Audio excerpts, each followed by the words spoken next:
बिस्मिल्लाहिर्रहमानिर्रहीम। अस्सलाम वालेकुम स्टूडेंट्स, दिस इज़ महचबी लेक्चर बॉटनी। आज हम ज़ूलॉजी का नया चैप्टर स्टार्ट करने लगे हैं, that is temperature and body fluid regulation.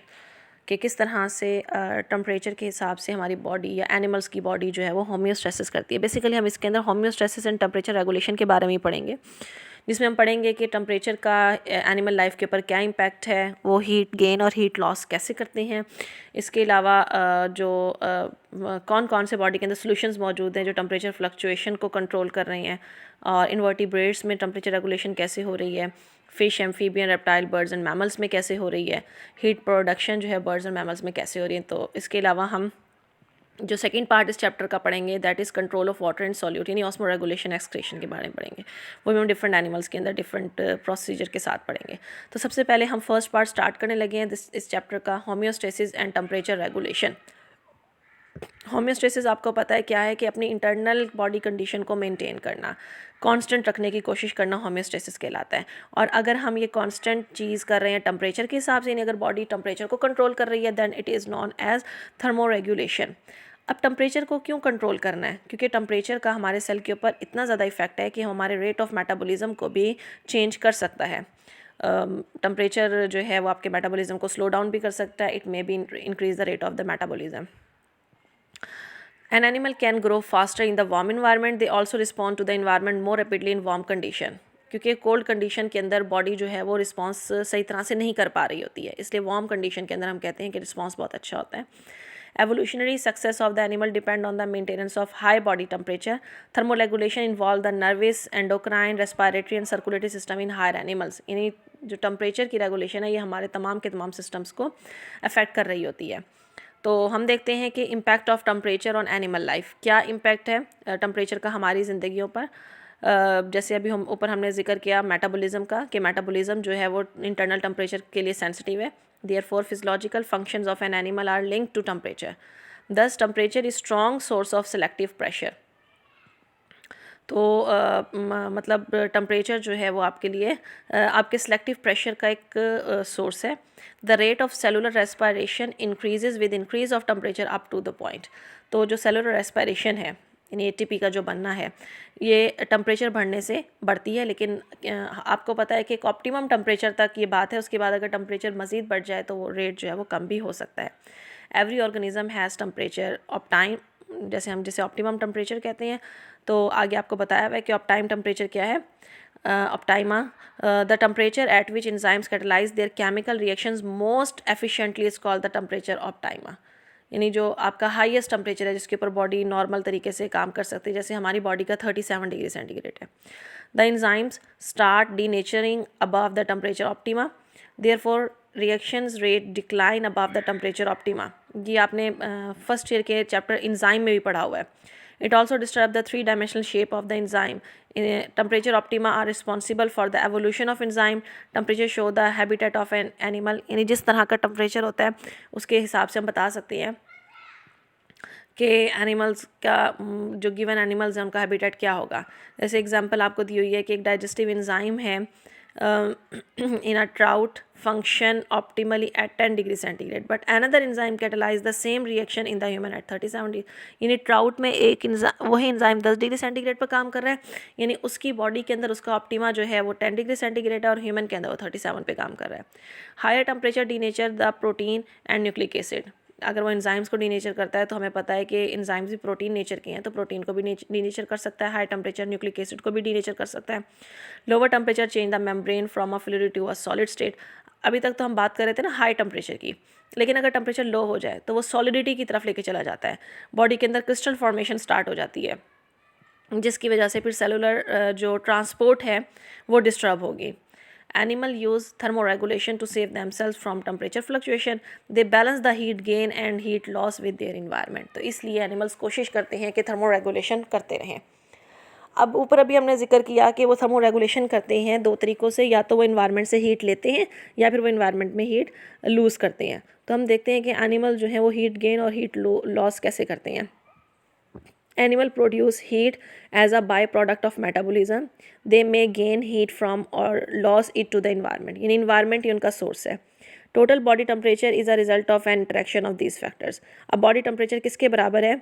Body temperature बराबर है कि उन्होंने अपनी बॉडी में कितनी हीट को प्रोड्यूस किया प्लस उन्होंने अपने इन्वायरमेंट से कितनी हीट को लिया और मेटाबॉलिज्म के दौरान उन्होंने कितनी हीट को लूज़ किया, उसके बाद जो हीट बच जाएगी that is known as the body temperature. Animal use 4 physical processes to change heat with the environment. कौन कौन से फिजिकल प्रोसेसेस हैं?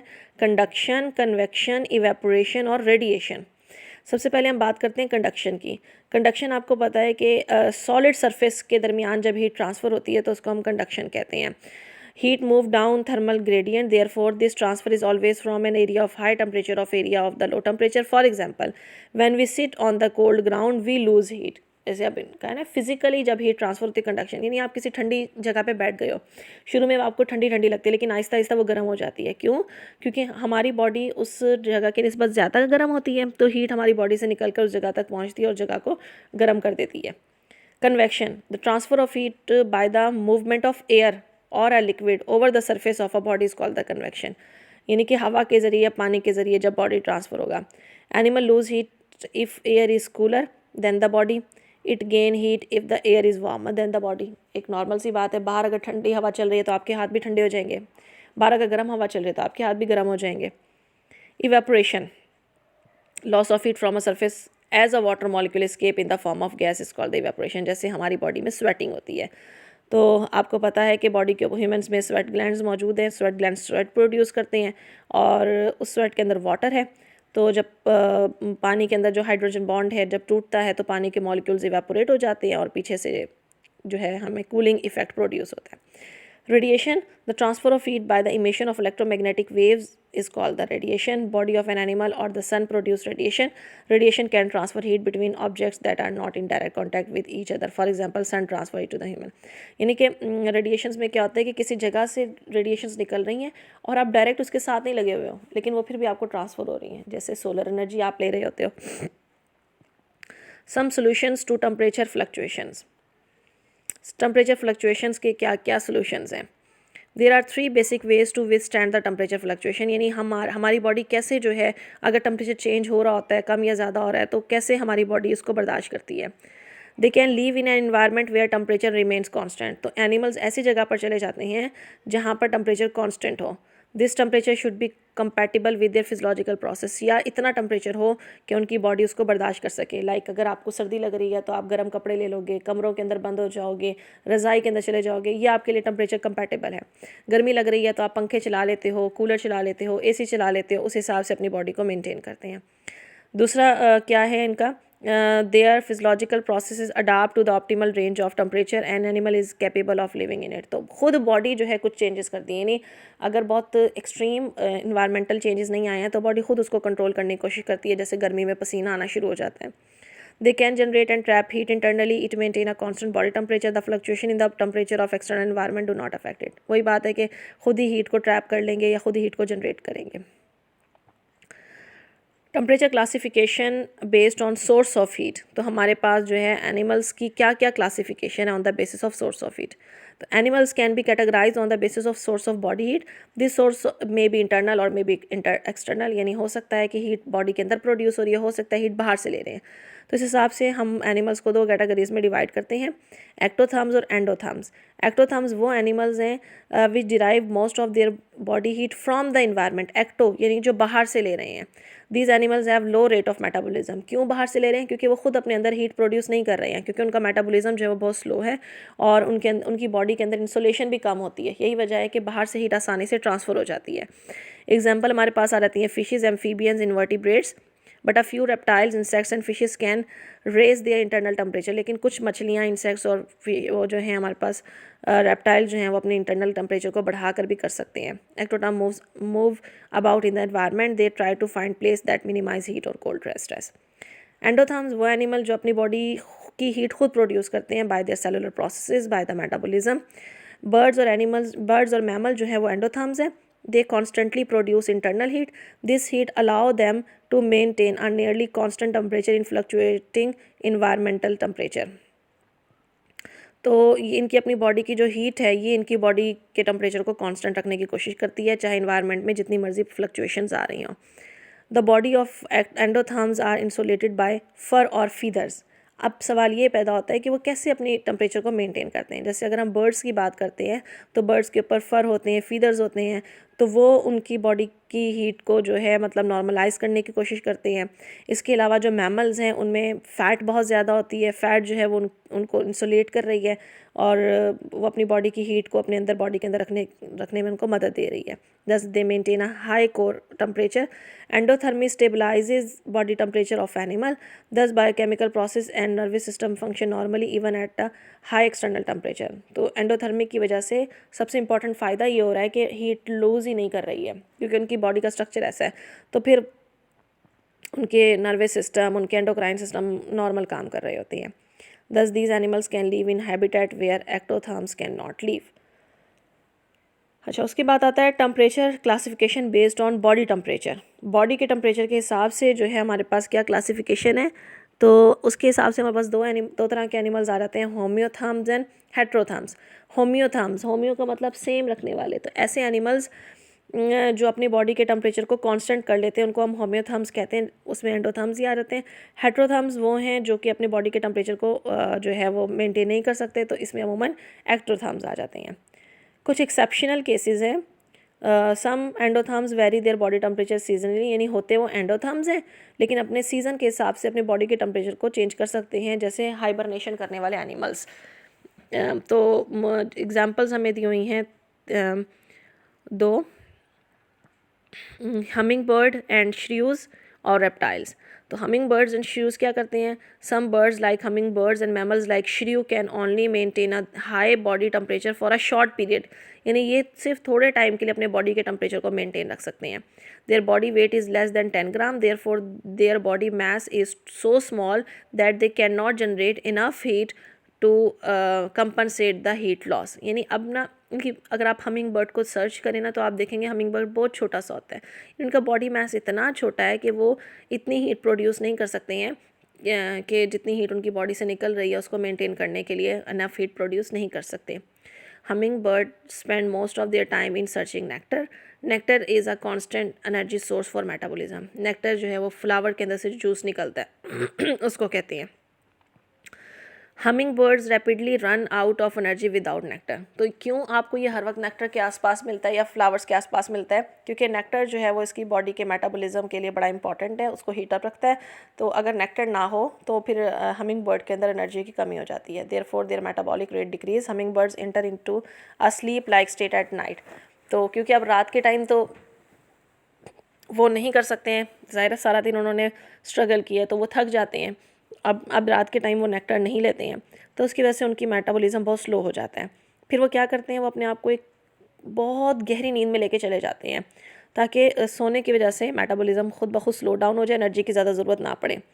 It is called the daily torpor, therefore their body temperature come near to the environmental temperature. Some bats also undergo daily torpor to conserve the energy. उसके बाद आपके पास आते हैं reptiles.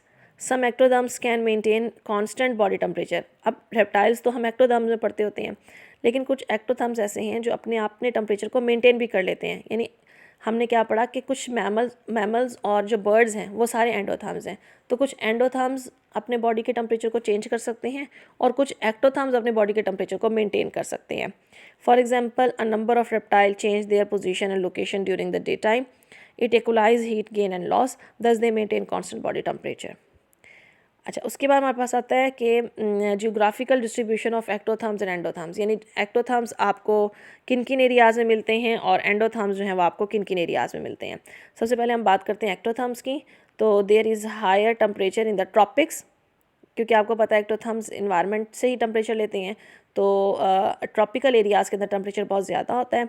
Less energy is required to maintain body temperature there, thus most ectotherms are more common in tropics. They can spend more energy for food gathering and reproduction, therefore the amphibians are more common in the tropics. वहाँ पर ज़्यादा मेहनत करके energy को नहीं लेना पड़ता, तो वहाँ पर आपको एक्टोथर्म्स ज़्यादा मिलते हैं।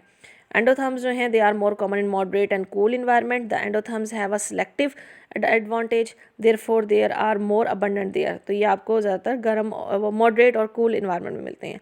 They have high metabolic rate and insulation, it allow them to occupy even the polar region. तो मतलब इनकी बॉडी की इंसुलेशन इतनी अच्छी है कि आपको बहुत सारे मैमल्स जो हैं, एंडोथर्म्स जो मैमल हैं, मैमल्स मोस्टली एंडोथर्म्स ही हैं, तो वो पोलर रीजन्स के अंदर भी आपको मिल जाते हैं, जैसे पोलर बियर है। The efficient circulatory system and high metabolic rate of birds and mammals are the adaptations of endothermy. तो इस तरह से हमारे पास हो जाता है। नेक्स्ट जो है temperature regulation in invertebrates. Invertebrates के अंदर हम देखते हैं टेम्परेचर को कैसे रेगुलेट कर रहे हैं। Environmental temperature play important role in the distribution of all animal, जैसे ऊपर हमने पढ़ा। It also control metabolic reactions. Many invertebrates have relatively low metabolic rates, therefore they have no thermoregulatory mechanism. क्योंकि उनका मेटाबॉलिक रेट बहुत कम है तो उनके अंदर थर्मोरेगुलेशन भी कम है, और वो फिर अमूमन इन्वायरमेंट से ही ले रहे होते हैं। तो ये आमतौर पर थर्मोकन्फर्मर्स हैं। The animals which need not to maintain their body temperature are called the thermoconformers. Some higher invertebrates can directly sense difference in environmental temperature, but specific receptors are absent in them. तो कुछ higher invertebrates हैं जो environmental changes को रिसेप्ट कर सकते हैं, लेकिन आमतौर पे उनमें ये वाला फिनोमिना नहीं होता। Many arthropods like insects, crustaceans and the horse shoe crab can sense thermal variation. For example, tickets of warm-blooded vertebrates can sense the warm temperature of the host. Many arthropods have unique mechanism for surviving in extreme temperature. कह रहे हैं कि कुछ arthropods ऐसे हैं जो कि warm temperature को या चरम टेम्परेचर फ्लक्चुएशन को सेंस कर सकते हैं, और बहुत सारे आर्थ्रोपोड्स जो है वो ऐसे हैं जिनके अंदर ऐसे मैकेनिज्म मौजूद है जो उनको एक्सट्रीम टेम्परेचर में सर्वाइव करने में हेल्प कर रहे हैं। एग्जांपल्स आपको दी हुई हैं। Temperate zone insects reduce water content in their tissues in winter, it does not freeze them. तो जैसे ही सर्दियों में टेम्परेचर कम होता है तो इंसेक्ट्स, जो टेम्परेट जोन में रहने वाले इंसेक्ट्स हैं, वो अपने पानी को अपनी बॉडी से निकाल देते हैं, क्योंकि अगर ठंड पड़ेगी तो उनके अंदर मौजूद पानी जम जाएगा और उनकी डेथ भी हो सकती है। अदर इंसेक्ट्स प्रोड्यूस ग्लिस्ट्रोल और other glycoprotein, it act as antifreeze. अच्छा, कुछ इंसेक्ट्स आते हैं जो पानी को नहीं निकाल सकते, तो अपनी बॉडी में ग्लिस्ट्रोल और ग्लाइकोप्रोटीन्स बना लेते हैं। ग्लिस्ट्रोल और ग्लाइकोप्रोटीन्स जो हैं वो लिपिड्स इन नेचर है, तो एंटीफ्रीज एजेंट के तौर पे काम करते हैं। सम मॉथ एंड बम्बल बीज warm up by shivering before flight. अच्छा, कुछ ये जैसे मॉथ वगैरह होते हैं, उड़ने से पहले अपने आप को वार्म अप करते हैं, यानी अपने ये जो उनके विंग्स होते हैं उनको फड़फड़ाते हैं। They contract their thoracic flight muscle during the shivering. Most large flying insects have evolved a mechanism to prevent overheating during flying. They circulate blood through the flight muscles. अच्छा, अब क्योंकि उड़ रहे हैं, मुसलसल मसल्स को यूज़ कर रहे हैं, मुसलसल हीट प्रोड्यूस हो रही है, तो कुछ फ्लाइंग इंसेक्ट्स ऐसे हैं जो अपनी बॉडी को ओवरहीट होने से बचाने के लिए अपने जो ब्लड की सर्कुलेशन है वो फ्लाइट मसल्स की तरफ कर देते हैं। It carries heat from thoracic to abdomen, abdomen release this heat. तो वो उससे होता ये है कि उनके थोरेसिक मसल्स वाली जगह से हीट जो है वो एब्डोमेन की तरफ चली जाती है और एब्डोमेन से हीट को वो रिलीज़ कर देते हैं। Certain cicadas live in Sonoran desert. They have developed mechanism of evaporative cooling like vertebrates. During overheating, the caecades extract water from their blood. They transport this water to their body surface through large ducts. It passes through sweat pores present in the abdomen. Thus, these insects produce sweat. It evaporates and cools. तो इनके अंदर desert में रहने वाले insects हैं, तो ये पसीना पैदा करते हैं अपने आप को कूल डाउन करने के लिए। इसके अलावा एक प्रोसेस है basking, sit under the sun. Insects control their body temperature by their posture and orientation of their wings. यानी अगर उन्होंने हीट को लेना है सन से तो अपनी बॉडी को कुछ इस तरह से मेंटेन करेंगे, ऐसे पोस्चर में रखेंगे कि मैक्सिमम हीट को एब्जॉर्ब कर सकें। हमारे पास एग्जांपल आ जाती हैं Pershing dragon flies and butterflies. Many ground dwelling arthropods like beetles, locusts, scorpions raise their bodies high from the ground. तो कुछ अपनी बॉडी को ऊंचा कर लेते हैं। It minimise the heat gain from the ground, ताकि जो ग्राउंड है उधर से वो हीट को ना लें अगर उनकी बॉडी की हीट कंप्लीट है तो। Some caterpillars and locusts orient themselves according to the sun and wind. It reduces heat gain or loss. Some desert-dwelling beetles release waxes from the tiny pores on their cuticle. तो कुछ के अंदर से wax निकलती है, ये wax dehydration से बचाती है ताकि पानी जिस्म से ना निकले। Colour has a great effect on thermoregulation. जो डार्क कलर है वो हीट को एब्जॉर्ब करता है और लाइट कलर हीट को रिफ्लेक्ट कर रहा है। तो जैसे उन्होंने एग्जांपल दी हुई है कि visible spectrum is the 50% of the radiant of energy. A black surface reflect less radiate energy than a white surface. Thus many black beetles are more active earlier in the day, क्योंकि वो maximum light को absorb कर रही होती हैं। They absorb more radiation and heat. On the other hand white beetles are more active in the hotter part of the day. They absorb less heat. Endothermy in insects, कुछ insects में endothermy पाई जाती है. Locomotion insects produce sufficient metabolic heat. Thus endothermic temperature regulation evolve in the active insects. It show that increased locomotory metabolism evolved first, then evolution of thermoregulation took place in the vertebrates. यानी सबसे पहले आपको insects में मिली, उसके बाद हम देखते हैं कि वर्टिब्रेट्स के अंदर भी हमें थर्मोरेगुलेशन मिल रही होती है. तो आज का लेक्चर यहीं तक. कल इंशाल्लाह हम थर्मोरेगुलेशन वर्टिब्रेट्स में स्टार्ट करेंगे. वर्टिब्रेट्स में हम फिशेस, एम्फीबियंस, बर्ड्स और मैमल्स में पढ़ेंगे. यहाँ तक अगर किसी को समझ नहीं आई है तो आप मुझसे पूछ सकते हैं. Best of luck. अल्लाह हाफिज़.